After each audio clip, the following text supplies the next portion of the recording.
Kuingira kwa murimo wa Covid-19 guku bururi-ini ni undu wathingithirie ruhonge rwa ukuria na wendia wa matunda, mahua o undu umwe na mboga, amu thoko nene ya magetha maya ni mabururi ma nanja maria mahingire mihaka itemi-ini ria kurigiriria gutherema makiria kwa murimo uyu.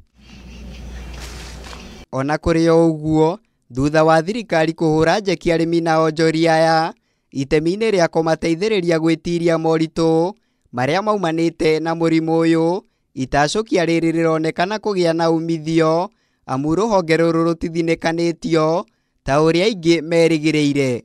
We have improved a lot, both in terms of production and export, and in terms even of our workers on the farms. We have seen almost most farms have admitted most of the workers back on the farms. But on average, somewhere between 9 billion to 12 billion.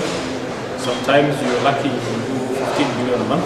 Gatagati-ini ka mweri wa mbere na mweri wa gatandatu mwaka uyu, ruhonge ruru ni rugethete muigana wa ciringi bilioni 81 uringithanitie na ciringi bilioni 76 iria ruhonge ruru rwandikithitie mahinda-ini ota maya mwaka muhituku. We are just looking up to September, October, which is a peak season, to pick up to between 10 to 15 billion monthly.